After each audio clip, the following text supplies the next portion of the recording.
And we're live. Good morning, good evening, good afternoon, folks. It is the one and only notorious, glorious V the Gorilla Economist, and I'm with my main man, Harley Schlanger. He needs no introduction whatsoever because if you don't know who he is on this program, then you've been living under a rock. You've either been abducted by aliens or you're spending too much time with Hillary Clinton and her bathroom server. So, with that being said, Harley, what's going on, my friend? How are you? That sounds pretty obscene with Hillary and her bathroom server. Well, you want to know something, Harley? I'm so happy that she absolutely grenaded her whole entire whatever is left, whatever modicum or semblance of any sort of legitimacy she had left. She grenaded it by going after Tulsi Gabbard and calling her a Russian asset. I think the entire world sees how crazy and insane this woman has become, Harley. Well, as crazy as that was, then to double down and go after Jill Stein Jill was Stein even of all people. bizarre. Unreal. So I'm The happy only about two things.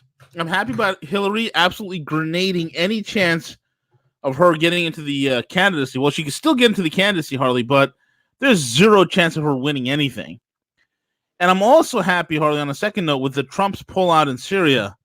I was really mulling about it this weekend and really tossing it around. And I said to myself, by God, he just absolutely ended and steamrolled the entire project for a new American century, Harley. Well, he completely outflanked the war party. That's the key. Yes. That, if you think about it, this is why Russiagate was launched. The fear that Donald Trump would end the era of Bush and Obama, of British geopolitics going back to Bush Sr., many of the Bill Clinton policies, Hillary Clinton's period as Secretary of State. And I just watched Tulsi Gabbard last night very effectively say, look, she didn't bring it up in terms of Trump, but she was saying the reason they don't like me is because I'm saying we have to end regime change wars. Well, what do you think has been the basis of the attacks on Trump? This is one of the two reasons that they launched Russiagate, because of their fear that if Trump linked up with Putin, it would blow the whole game away. And, when we're talking about that, I just want to reference 2 points. Yeah. One is the whole jihadist, Al Qaeda, ISIS. What now can be done is that Trump can get Michael Flynn, rehabilitate him, and have him expose the fact that the U.S. under Obama, the CIA, I should say, and private contractors were arming ISIS and Al Qaeda. And when Trump came in, he immediately worked out a deal with Putin to, in a backhanded way, defend the Assad regime against the terrorists that had been armed and trained by Brennan and Obama's intelligence agency. Mm-hmm. And secondly, he now can really expose the whole Ukraine operation because it's the same networks. And this is why they didn't want him to be president. This is why they didn't want Manafort to be around the Trump presidency. And that's also why they wanted Flynn out. Yes. So this is beautiful. And of course, Hillary is sort of the cherry on the top of the sundae when she comes out with this really hardcore McCarthyite crap about Tulsi Gabbard being groomed by Putin as a third party candidate. I loved it. It was it was one of the best things I've ever heard. And I don't know who's advising these people, Harley. It amazes me who's giving these people advice. Hey, Hillary, we want you to go on this program that's nationally syndicated, and we want you to say this cockamamie, insane conspiracy theory and look as legitimate as possible while you say it. Well, it's hard for her to look legitimate these days, but I was expecting her to claim that Monica Lewinsky was a Russian agent. Yep. And that she stood up to her. Yeah, she did. She did. That's or rather, we should say Bill stood up for her. Yep. Unreal, man. No, so you have on the one side what Trump did, and this is the story that still has to be told. But Trump was working with Putin and with Erdogan and to a slightly lesser extent through Putin with the Iranians and with Syria Hmm. to end this regime change war. Right. And he took a risk. This was a bold move by him to pull the US forces back in Syria. But what it meant is that the Kurds had only one option, which was to turn to the Syrian government, because after all, they live in Syria. And this is what Trump means by national sovereignty, that the government should have control of the area. I thought one thing that he said was quite brilliant that the media seems to have missed is why are we sending our troops 7 to 8,000 miles away to protect a border when we're not allowed to protect our own border with Mexico? Right. So he made a few key points. And, in the last couple of days, we've heard a little less about the Ukraine story. And I think as this unfolds, we'll see more that this is just Adam Schiff and Pelosi signing on to an absurd line of argument designed to prevent precisely more moves in this direction. And I don't know if you saw this, V, this morning. Lindsey Graham, who was doing his best to imitate John McCain and say that Trump made a big mistake, turned around and said, "Well, it looks like it wasn't such a big mistake. It looks like it's working." Exactly, man. I mean, there's, you know, whatever happens in the Middle East and all the other shenanigans that go along with it. What is I don't know what this fascination is that we need to throw the lives of our, young men and women into the fray in order to somehow make the situation better. It's just insanity, Harley. Well, this is the old British Empire. Most of what Yes. we're seeing unfold in the Middle East right now is the result of decisions made in the 1890s and the first decade of the 20th century by the British Foreign Office. And there was competition between their India office and the Arab Bureau at Cairo. But the issue for them, even before oil became so important, the issue was who would control the patch of land that lies between a connection of Asia, Europe, and Africa. And if that were controlled by non British forces, that would threaten the whole global strategy of the British of a deep sea navy. And so they began the 1890s to adopt this policy of geopolitics, which included the idea that you had to have a no alliance ever between Germany and France and Germany and Russia. Hmm. Secondly, no extension out of Germany into the Middle East, like the Berlin to Baghdad Railroad. And that was central to British policy. And then third, what to do as the Ottoman Empire collapses. Who will replace the Ottoman Empire in the Middle East? And this took about 2 decades for the British to figure it out. But they worked out something with France as a co-partner called the Sykes-Picot Agreement in Right. 1915, Right. where they divided up Syria, Lebanon, Iraq, and they drew the boundary lines of these countries and drew them so that it would include all sorts of disparate entities, Yes. tribal entities, familial entities, religious groups, various kinds of ethnic relations, so that it would make it very difficult for any government to function as a sovereign power. And that the British then sent in their operatives to stir up opposition to anyone who tried to put together a nation Right. for the purposes of opening the door for imperial intervention. And so the whole 20th century, first the British, and then later the dumb Americans were brought in as enforcers for the British, with a couple of exceptions. And one of the most important exceptions, which I pointed to in an article just the other day, was when the Israelis invaded Egypt in 1956, went across the Sinai, grabbed the Suez Canal, and then the British and the French were going to send in troops to join them. And they were putting enormous pressure on Eisenhower to back them up. And instead, Eisenhower told the British, you get your forces out, you end this invasion, or we're going to carry out devastating economic warfare against you. Mm. And this was very much a part of Eisenhower's education about how the military industrial complex works, which he exposed 4 years later. Now, think about what Trump said in the October 9th press conference when he explained what he was doing. He said, people want 30 years, 40 years wars, 100 years war. Lindsey Graham wants 1,000 years war. Why? And he brought up the military industrial complex. And he said, these are real tough guys. They want other people to fight their battles, but they make a lot of money from this.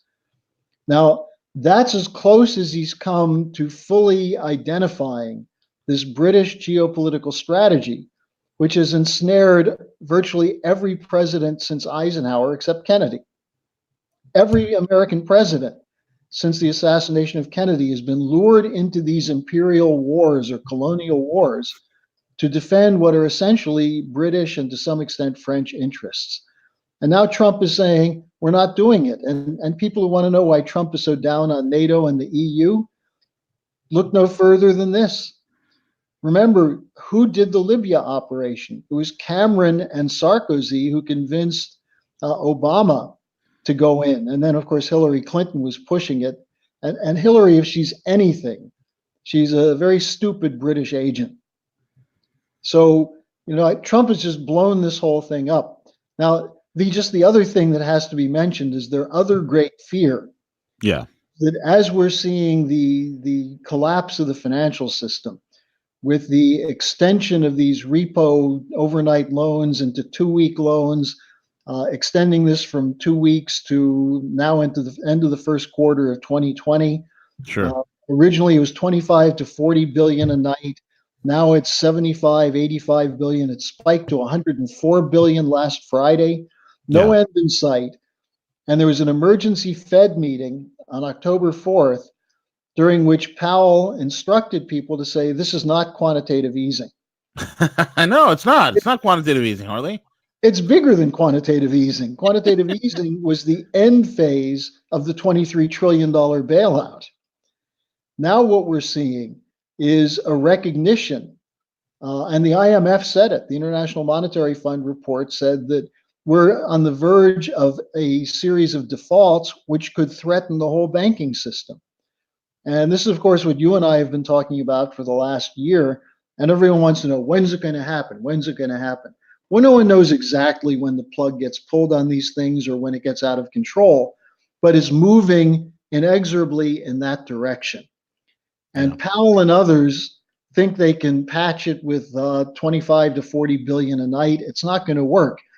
In the background now, you have Mark Carney trying to get his green financial initiative through, where they think they can get somewhere between 3 to 4 trillion toward, or maybe more. I mean, Bernie Sanders is talking about 17 trillion into using basically tax money and pledges of future tax money for subsidies for green technologies so they can then create carbon markets and so on to create a new bubble.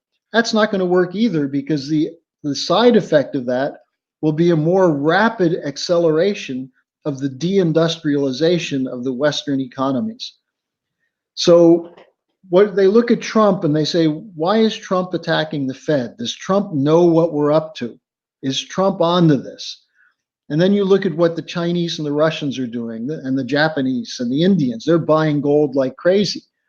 They're making various kinds of long-term agreements where their currencies are being tied to long-term investment in physical production. And it would be very easy for Donald Trump to sit down with Xi Jinping and say, look, here's the way we can really jumpstart this trade deal. Let's sign an agreement for China and the US to link the dollar and the yuan as a fixed exchange at a fixed exchange rate. And if they did that, within hours, everyone else would be begging to get in, even the Europeans. And you'd have the present system collapsed. The whole debt structure would disintegrate. You'd still have the dollar at the base of the world economy, but it would be a dollar that would have to be connected to physical production. Now, I'm not saying Trump will do that. I don't know if he's thinking about it. That's what we're advising him to do. But were he to do that, the people who fund the Hillary Clinton networks and the war party would be bankrupted. And so you have these two existential fears they have, that Trump is going to overturn the Brzezinski geopolitical chessboard and at the same time overturn the petrodollar system, which has outlived its usefulness and is cannibalizing itself. So it's a very promising moment in history, isn't it? It truly is. It truly is. Harley, I was just thinking to myself again this weekend, a very reflective weekend for me, Harley. I don't know, it's one of those weekends, all around the world, man, all around the world, Chile, Hong Kong, all over Europe, UK, Sweden, here in the U.S. in certain parts of the country. It's Lebanon. like the at Lebanon, yeah. Yeah. Everybody is protesting, and one of the things I said to my Patreon this morning is that to think that this is some sort of an orchestrated event that is done by some fifth column or some invisible hand, people are missing the point. This is truly at a universal conscious level, people revolting against the globalist system. That's the way I see it. It's a global insurrection. It really is. And And it's not because their whole thing, Harley, it's far easier for the establishment to continue with the program of dumbing us down, having us, obsessed with our own self and our own self hobbies, our banal carnal instincts, and all these other things that we've become absorbed with for the last several decades. But for having a conscious awakening, and to the fact that for the first time in human history, all throughout the world, people are starting to paint the target, and the target is these globalist criminal governments the world over. now, in some of the cases, there is an effort by the globalists to use this, as they did with the Maidan Square uprising in Ukraine, what they tried to do in Venezuela, what they tried to do in Syria. But they're up against something which is more powerful than their money, which is the yearning of people for real freedom and the Yeah, yearning of people for a meaning in their life. And what's the meaning of life if all you're doing is chasing the dollar? correct. You're never going to have enough. The richer you are, the more debt you're going to have. But if you start realizing that the value of life is found through such things as family, where you can create something for a better future, where you use your efforts, your creative powers to make a better world for your children and grandchildren, where you leave something that will have a lasting impact, as opposed to just a trust fund, which can be frittered away by the second or third generation of people who have been dumbed down by their own parents. Yeah. So I think this drive for meaning is very significant. I'll just tell you one anecdote that I heard recently about this. There was a trade union leader in Germany who's very much anti-Trump, as Mhm. almost everybody in Germany is. They're just completely, they're more of the land of the clueless than the East Germans were under Honecker. And so he went to Detroit to meet with friends of his in the United Auto Workers to find out why blue collar workers voted for Trump. And he came away and he told this story of meeting a guy who was a former shop steward, a union official, who was making 65,000 a year working for GM. And after his plant was shut down and after being unemployed and partially employed for a couple of years, he landed a job as a floor manager for Amazon, making close to 50,000 a year. And so the guy said to him, "Well, why would you support Trump when you're still doing pretty well? You're making 50,000 a year. That's a pretty good salary." The guy said, "Dude, I used to build automobiles. Now I'm pushing boxes." Hmm. And to me, that epitomizes this desire that many, many, many people have, if it's not been beaten out of them, this desire to do something productive with their lives, to Yes. produce something, to make something that's new. Right. And I think this is something that the globalists either missed or they thought they could brainwash people by getting them addicted to the Game of Thrones or to video games or social networking so that they would no longer miss the fact that their lives are pretty much useless. And so that's what, when Trump spoke about why he's pulling out of Syria, And he Yeah. talked about what it meant to him to see the caskets coming back from these wars. And young men and women were killed for what? There's no national security purpose. In fact, you could argue that the people behind these wars have been undermining US national interests. Correct.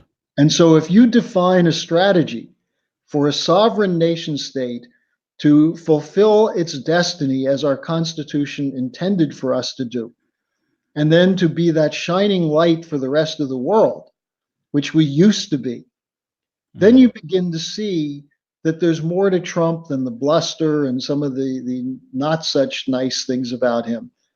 But the fact is that he's a tough guy who's standing up against these globalists the way they never thought anybody would.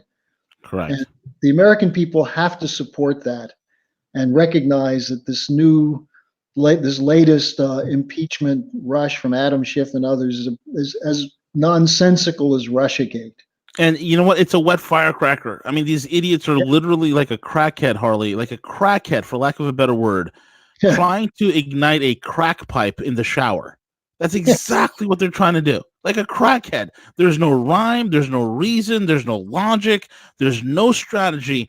And when something gets to this level of stupidity, Harley, it says it only means two things to me. Number one, they're at a devastatingly high level of stupidity, or they are at an incredibly high point of desperation, which means their way of life, their way of doing business, how it has always been conducted, is about to end. It's one of those two things, Harley. I think it's both of those, but I would add one other thing. You know what? Let's go with answer C, all of the above. Well, and I would add one other thing. Some of them are actually thinking that they can lead a rebellion in the Republican Senate through a has-been like Mitt Romney. Oh, yeah. People like Ben Sasse and a frightened Susan Collins, that they can pull together a few of these guys and then use what they thought would be a strategic debacle in Syria, which turned out not to be a debacle. But their last card is to use the question of interest rates and Federal Reserve policy to pull the plug on the stock market, to collapse the economy, to try to destroy Trump that way. And this is something that has been, Helga Zeppler-Roos has said, Trump's Achilles heel is the fact that he's been cheerleading the stock market as a sign of his economic recovery. Now, we did have slight increases in manufacturing and certain other positive developments in the first 2 years, but that's now declining again because we've never taken care of the problems that led to the 2008 crash, namely speculation in worthless financial assets backed by a free-flowing printing press of the Federal Reserve. Now, if that's addressed, if Trump addresses that and then says, look, we're going to create new credit, not to bail out speculators, but to build things, to build high-speed rail, to rebuild our infrastructure, to improve our water systems. We're going to spend money on new technologies, nuclear fusion, for an example. Right. If Trump is to do something like that, then he'll not only go into the 2020 election with a booming economy, but a completely destroyed enemy. Sure. And the starting point for all of this is Glass-Steagall. So you take the power away from the Federal Reserve to bail out the speculators. That's it. Absolutely. Absolutely. Harley, with that being said, also, anything else that's on your radar right now, and where do you think things are going to be heading from here on out? Well, I think something that has been unstoppable is the rise of Asia. And people should stop being scared of this. China is not a communist dictatorship anymore. I mean, whoever heard of a communist country with billionaires? Furthermore, whoever heard about a communist country, Harley, that has more female billionaires than any other country in the world? Well, and let's take another point. They've lifted 800 million people out of poverty, while Bush and Obama were plunging millions of Americans into poverty. But Kyle Bass and Steve Bannon said otherwise, Harley. Well, well, Steve Bannon and his friend Bass I like to debate Kyle. I would love to get my hands on Kyle. they're just trying to make money on That's it. destabilizations. Kyle probably has a big short on the yuan, Yeah, and so he needs to get a short. He's trying. Although he's going to lose his short, Charlie. he'll lose his shorts. That's right. But the basic point is that China's not a perfect society, but they've been Yeah, doing no, no. something right. They have lifted people out of poverty by finding people who can work in building their nation, and now they're sending some of them to help build other nations. But more importantly, they're using credit the right way, not Correct. just to create money to back up bad debt. The Chinese have written off a lot of bad debt. They've shut down some banks. While everyone focuses on what Iceland, which was a useful thing when Iceland shut down some of the speculators Yeah, and and the wouldn't bail pirate them part. out. Mm-hmm. Yeah, but China's done a much bigger job. They've actually shot some of the bankers who were the big speculators. They've shut down some banks. They've taken, and they don't create a bad bank. They write off the debt. Yeah. So, I think if we look at what they've done, that you want to make them more responsible, let's work with them on the Belt and Road. And I think that's what Trump is inclined to do. And his problem is that he's got people like Marco Rubio, who is, a Joe McCarthy type, who's doing everything he can to demonize the Russians and the Chinese. This is the problem in the Republican Party. And Harley, ironically, the let, Democrats have joined them. yeah. Harley, let me ask you this question. This is one of the biggest sticking points for a lot of Americans because, again, it's just, let's be honest, like, you think 80% of Americans don't even have passports. They don't even travel. Let me ask you this. The biggest sticking point is a lot of Americans still think that China is a tyrannical place where they kidnap you off the street, they put you in a van, and they harvest your organs, and they drop you off at the latest bus stop. They also think that it's a place where there's trains filled with Uyghurs, which have been used like the Chechens in the past for all sorts of terrorist attacks, like how the Western deep state has utilized the Chechens for terrorist attacks deep inside Russia. They've done the same thing with the Uyghurs in China. So now there's this whole thing about, oh, look, they have concentration camps, re-education camps. The other thing also is the social credit score thing, okay, and how that's how they've restricted travel, this, that, and the other on people until they're able to fix it. Now there's some things I can say on the social credit score, but I want to hear your take on it because I want to show people what social credit score is compared to what we already have here, but by stealth. Because again, what do you think of Facebook, Google, and the others? Exactly. And here's another thing, Harley. Bill Binney, who knows this from the inside, as a former Yes. technical director of the NSA, said we're far beyond China in the way we do this. Correct. You talk about cyber intervention by Russia and China. What the hell do you think the Five Eyes are? The Exactly. British-dominated national security operation. What about Clapper? Yep. Clapper lied to the Congress. We don't collect metadata. Why wasn't he indicted? Brennan, who actually hacked into the Senate Intelligence Committee computers to disrupt their investigation into his and Gina Haspel's torture. So, the idea that Russia and China are terrible and we're the white hats is an absurd one. Now, look, I could refute each of these things. On the Uyghurs, there's a Muslim population that's fairly poor in southwest China, and that's a recruiting ground for terrorists. The Chinese are sending in education programs to them. They've invited the West to come and see these so-called re-education camps. And I know some people from Sweden and France who went there and were given free reign to go through these places, and they found people learning trades. You mean they didn't have government minders with them? Well, they had people to make sure they could get translations. But I had a couple of people who spoke Chinese, and they talked to people, and the people were generally happy.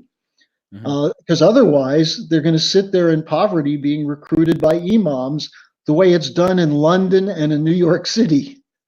Mm-hmm. Now, secondly, compare that, an education program, with what we did in cities where Al Qaeda had taken over. We went in and destroyed everything. Yep. So, where is our moral authority? The other thing on this organ transplant and things like that, the source for that is Falun Gong. I don't know if people know Falun Gong, but it's Yep. a cult. It's not a Christian religion. It's a cult, and it's heavily funded, and it runs something called the Epoch Times news service. Correct. Epoch Now, Times, right? yeah, some people like Epoch Times because they've done some good exposés on the anti-Trump stuff, but that's just to get inside the Trump court. In reality, they're part of an operation that's trying to prevent Trump from achieving something lasting with China. And I Yep. would simply say to people who are really worked up about China, what does Donald Trump know about China that you don't know? Why is he so convinced that he can get a deal with Xi Jinping? Well, look at North Korea. Had it not been for the sabotage by the late departed John Bolton, Who we'd the already have an rooster. agreement with North Korea. Mm-hmm. So I think, and that was because Trump was working with Xi Jinping, Putin, and Prime Minister Abe of Japan. So the idea of dialogue, of collaboration, of expanding trade, and that's what these trade talks are about, to make sure that intellectual property is respected, but also to make sure that there's a fair and level playing field. That's why I would say reaching a trade agreement would include a fixed exchange rate between the dollar and the yuan as a way to guarantee there could be no currency manipulation. So I think there are solutions to these things. But if you're going to listen to Marco Rubio, who says that if you see someone who looks Chinese, they're probably coming in to steal everything you know. It's ridiculous. Getting rid of second and third generation Chinese doctors and scientists who are working in cancer research and space medicine and things like that. They're terrorizing the Asian population involved in NASA. And you know what? About 1/3 of NASA engineers are graduating, are Asians who have graduated from U.S. colleges. Yep. And are working as dedicated Americans. Yep. So, Good chunk of them are Asians and Indians. Yeah. Good chunk, 36%. And people should take a look at this video of Trump and Modi addressing, what was 60, 70,000 Indian Americans in Houston. Yep. Where Modi endorsed Trump. And Yep. 2016, the Indian population was, I think, 60% for Hillary. I think that's changed. And I think that's. Oh no, I think it was reversed. The majority was actually pulling for Trump. Well, the figures I saw were that it was a slight majority for Hillary, but that's changed. Yeah, it's With changed the big latest time. polls, especially after Modi's trip, it's now about 20 to 30% are Democrats or identifying with the Democrats. But the world is changing, V. That's the whole thing. Instead of being terrified that China is going to become the next great empire, realize that we're controlled by the last great empire, the British Empire, which through the Council on Foreign Relations, which was set up by British intelligence working with the Rockefellers and the Rothschilds, they've been brainwashing Americans, the Rhodes Scholarship, things of that sort, brainwashing Americans to want to be part of the British Empire. And that's a dead end, and it's collapsing. Yeah. Now, the Chinese have no imperial tradition. No, they don't. So instead Nor do of they want it. Yeah. So instead of being afraid, we should embrace the opportunity to put an end to the era of empires and embrace the potential of a collection of sovereign nation states collaborating for the benefit of all mankind. I agree. Harley, I want to say something real quick. It's in regards to the social credit, and as somebody who who works in banking, worked in banking. Now I deal with in wealth management. I deal in the LBMA as well as institutional crypto. And one of the things I have my finger on the pulse with, or my hands involved, is credit restoration, credit repair. With this, with some of the funding companies that I deal with. I will tell you this: in America, your credit score gets jacked up, you're screwed. Okay, you fall through the cracks, you get your credit jacked up, you are finished. Okay, you can't. You even though you got money. Okay, you even though I've trust me, guys. I've been in a situation where I'm sitting there. I remember the time Harley when I got when I lost my job when I got whacked from the Royal Bank of Scotland when they let me go. Yeah. And I remember for months on end, couldn't all of a sudden, you're used to living a certain lifestyle, it's taken away from you, and then for months on end, you're backed up on bills, you're slow paying medical bills, you move to a new area, you moved to a new area in the state, you just got married, your wife is pregnant with the first kid on the way, and most guys would panic, they'd go crazy. What I do? Well, I was blackballed for quite a while from banking. Couldn't get back into it because of all the BS that went on with RBS, and eventually went through lawsuit, and I was part of a lawsuit against them, and that all settled. The details of which I'm not going to get into, but during that time, Harley, I had to work, odd end jobs. I didn't take state unemployment because I thought that was useless. I went ahead and I worked construction, and I did whatever I could to put food on the table and pay the bills. But of course, during that time, my credit score was trashed. Okay, trashed. And here I am, just moved to a new place, have to leave the place but I can't go nowhere. Yeah. Because here at that point, man, I have like 90 grand in the bank, and nobody would rent to me. I mean, it's the most stupidest thing in the world. I have the money to pay rent for an entire year, but I'll give you money for an entire year. 90K in the bank, nobody would rent to me. Why? Because my stupid credit score was like a 620, or it was like a 580 or something like that. And that's when I realized, hey, here's the deal. This whole credit thing is make believe. And when I started, connecting with some of my old guys from Wall Street, and they started, teaching me, hey, look, man, here's how we go into bankruptcy one week, and then the following week we're leasing a Bentley. This is how it goes, and I start realizing that it's all manipulatable. Now I realize we can take somebody who has a terrible credit score of 500 and in 30 days make it up to 755 and wipe out everything. But most people don't know that, Harley. Most people don't know that, and this is why I tell a lot of my listeners, the people that listen in, I always say, listen, here's the deal: if you're in your 40s and you're still using personal credit, you're not doing it right. You're not doing it right. And I was prophetic in when I said this back in 2012 because I knew the social credit system was coming. In 2012, I knew it was going to come here, and now it's in full fruition. What you said earlier with the social, media and this, that, and the other, credit companies and insurance companies are starting to look at all that stuff. They're looking at all of that, and what they're going to allow you to have access to will be an amalgam between your credit and your social. And that's what we're evolving into. And this is why I said, listen, you want to be in a quote unquote, set up an LLC for yourself and build up the credit for that and then use that to buy things. But that's a whole other story. But the point is, for the average American, if your credit is jacked, you're finished. Social credit score in China, the social credit score in China, Harley, if you're in trouble or you got a bad social credit score, it's fixable. It's 100% fixable. Let me just add one point to that, which is that if you want to see the problem in the U.S. that you're just describing, look at the 8 to 9 million families who lost their homes after 2008 because of the mortgage security bubble crashing.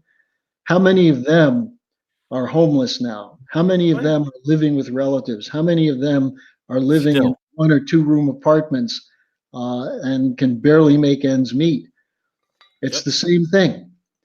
And was it their fault that the whole system was skewed toward bailing out Wall Street and screwing Main Street? Well, the only reason it was their fault is that they didn't pay attention to what was being done under Bush and Obama.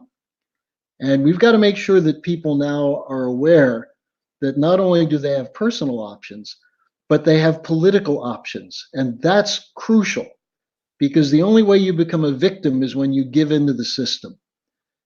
Absolutely correct. I think we've seen with Trump someone who's shown us that you can fight the establishment and win. And people who say Trump is the establishment are missing the point that no one has been more smeared and slandered by the establishment than Donald Trump. Yeah. And then they'll say, oh, that's all part of the act, V. It's all part of this, like the WWF or the WWE. It's just all an act. It's soap opera. Sure, I'm like, you don't get it. the person who chooses to be impotent will have many, many excuses for it. But Exactly. ultimately, it's their own psychological, the damage that's been done to them psychologically by this system. Correct. And they should free themselves from it and realize that between Tavistock Institute, the Royal Institute of International Affairs, Brookings, the think tanks, and so on, the universities, it's designed to make you think that the only thing you can do is masturbate while watching pornography or on a That's it. social network. Right.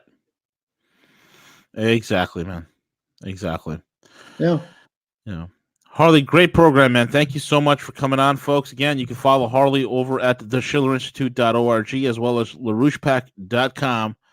And Harley, your contact info if people want to email you questions. Drop me a note if you want to get on my regular weekly blog, harleysch@gmail.com.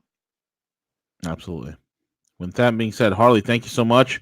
Folks, thank you so much for listening in. Smash the like button. Hit us with a thumbs up. It helps us whatever way we can, especially with YouTube and the way the sensors work here. And make sure you hit the subscribe button so you are alerted every single time that Harley comes in, and that little notification bell. Hit that as well. With that being said, I am the Gorilla. He is the one and only Harley Shinger, and we are over and out.